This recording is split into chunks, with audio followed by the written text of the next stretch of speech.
दोस्तों आज की इस वीडियो में मैं आपको बात करने वाला हूँ कंप्यूटर जनरेशन की। जैसे मैंने आपसे बताया था कि कंप्यूटर के स्टार्टिंग से मैं आपके सामने चैप्टर्स प्रोवाइड करूंगा। एमडीसी का कोर्स स्टार्ट किया है, तो मैं आपके सामने आज कंप्यूटर के इस फर्स्ट वीडियो में कंप्यूटर जनरेशन के बारे में बात करने वाला हूँ। तो नमस्ते दोस्तों, स्वागत है आपका हमारे इस यूट्यूब चैनल ASG क्लासेस में, जहां हम आपके लिए टेक्नोलॉजी और कंप्यूटर से जुड़ी रोचक जानकारियां लेकर आते हैं। आज का हमारा विषय है कंप्यूटर की जनरेशन, यानी कंप्यूटर के विकास की कहानी। तो चलिए बिना देरी के शुरू करते हैं। तो दोस्तों आपको बता दूं मैं पहले से ही कि कंप्यूटर की जो जनरेशन है उनको 5 भागों में डिवाइड किया गया, लेकिन किस तरीके से वो वर्क करते हैं हर एक चीज के बारे में आज के इस वीडियो पे हम तो कंप्यूटर की जनरेशन को मुख्यतः 5 हिस्सों में बांटा गया है।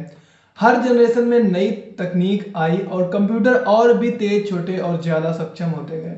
चलिए एक एक करके समझ। तो बात करते हैं पहली जनरेशन की, 1940 टू 1956। जी हाँ, 1940 से 1956 तक चली। वैक्यूम ट्यूब इसमें टेक्नोलॉजी का यूज किया गया था। सबसे पहले बात करते हैं पहली जनरेशन की। इस समय के कंप्यूटर में वैक्यूम ट्यूब का इस्तेमाल होता था।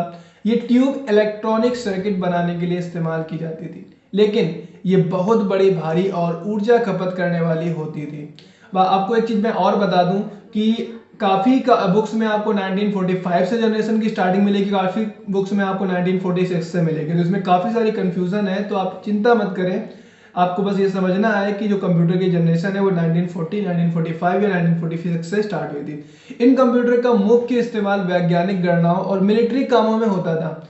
उदाहरण के लिए अगर हम बात करें तो इनियक और यूनिवैक, हालांकि ये काफी धीमे थे और इनमें डेटा स्टोरेज की क्षमता भी सीमित थी। डेटा बहुत कम आप इसमें स्टोर कर सकते थे। अगर अब मैं बात कर लेता हूं दूसरी जनरेशन की। जी हाँ, दूसरी जनरेशन की।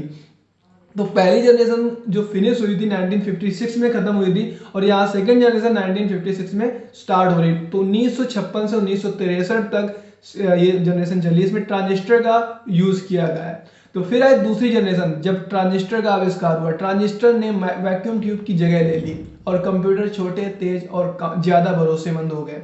अगर मैं बात करूं ट्रांजिस्टर की, तो ट्रांजिस्टर में जैसे कि IBM 1401 हो गया, या और भी बहुत सारे ऐसे कंप्यूटर थे। इस जनरेशन में कोबोल और फोर्ट्रान जैसी प्रोग्रामिंग भाषाओं का भी विकास हुआ। ट्रांजिस्टर की वजह से कंप्यूटर साइज में छोटे और लागत में काफी किफायती हो गए। जैसे कि वैक्यूम ट्यूब जो था वो साइज में बहुत ज्यादा बड़ा था, लेकिन वहीं पर अगर मैं ट्रांजिस्टर की बात करूं तो ट्रांजिस्टर जो था वो साइज में बहुत ज्यादा छोटा था। जब ट्रांजिस्टर साइज में बहुत ज्यादा छोटा था, जिस वजह से इसके कंप्यूटर का साइज भी छोटा हो गया। तीसरी जनरेशन जो थी वो 1964 से 1971 चली। जी हाँ, 1964 से 1971 के बीच में ये जनरेशन आपकी चली थी। तो तीसरी जनरेशन में आया इंटीग्रेटेड सर्किट यानी IC। यह एक क्रांतिकारी कदम था। IC की मदद से कंप्यूटर और भी ज्यादा तेज, छोटे और ऊर्जा कुशल बन गए। अब जैसे कि पिछली वाले में ट्रांजिस्टर था और अगली वाले में जो यूज हुआ IBM। अब IBM जैसे IBM 360 या IBM कई सारे थे, तो IBM की वजह से कंप्यूटर का साइज बहुत ज्यादा छोटा हो गया। इस जनरेशन में ऑपरेटिंग सिस्टम का विकास हुआ, जिसने मल्टीटास्किंग को संभव बनाया। यह समय मुख्यतः कमर्शियल एप्लीकेशन के लिए जाना जाता है। अगर मैं बात करूं चौथी जनरेशन की, तो देखो चौथी जनरेशन जो है वो 1971 से अभी तक चल रही है, लेकिन फिर भी जनरेशन को 5 भागों में डिवाइड किया गया। पांचवी जनरेशन भी आएगी। चौथी जनरेशन में जो यूज किया गया था माइक्रो प्रोसेसर का, और आज भी माइक्रो प्रोसेसर ही चल रहा है। यानी कि इसके बाद आई चौथी जनरेशन, जिसमें माइक्रो प्रोसेसर का इस्तेमाल हुआ। माइक्रो प्रोसेसर ने कंप्यूटर की दुनिया ही बदल दी। जी हाँ, माइक्रो प्रोसेसर आने के बाद आज कंप्यूटर का साइज आप बिल्कुल इतना देख रहे हैं कि आपके हाथ में आ सकता है। लेकिन अगर मैं पहले कंप्यूटर की बात करूं तो पहला कंप्यूटर जो आपका था वो एक रूम के साइज के बराबर था। अब कंप्यूटर इतने छोटे हो गए कि हर घर और ऑफिस में इनका इस्तेमाल होने लगा। पर्सनल कंप्यूटर, लैपटॉप और मोबाइल डिवाइस इसी जनरेशन का हिस्सा है। अगर आज मैं बात करता हूं तो एक छोटा सा आपके पास पीसी हो सकता है, छोटा सा लैपटॉप आप यूज कर सकते हैं। वो सारे के सारे जो है इस समय वो चौथी जनरेशन का ही हिस्सा है। लेकिन अगर मैं बात करूं पांचवी जनरेशन की, तो पांचवी जनरेशन जो भविष्य का हिस्सा है, जैसे कि आपने AI का नाम तो सुना ही होगा ना, आर्टिफिशियल इंटेलिजेंस, तो यही मेन है। तो अब बात करते हैं पांचवी जनरेशन की, जो वर्तमान और भविष्य की जनरेशन है। यह जनरेशन मुख्यतः आर्टिफिशियल इंटेलिजेंस और मशीन लर्निंग पर आधारित है।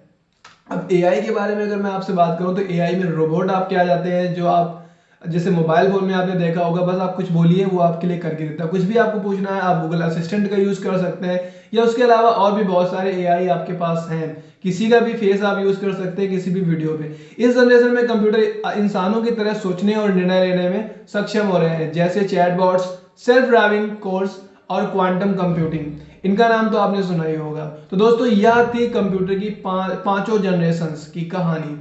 हर जनरेशन ने हमारी जिंदगी को और भी आसान और बेहतर बनाया। अगर आपको ये वीडियो पसंद आई हो तो इसे लाइक करें और शेयर करें, और हमारे चैनल को सब्सक्राइब करना ना भूलें।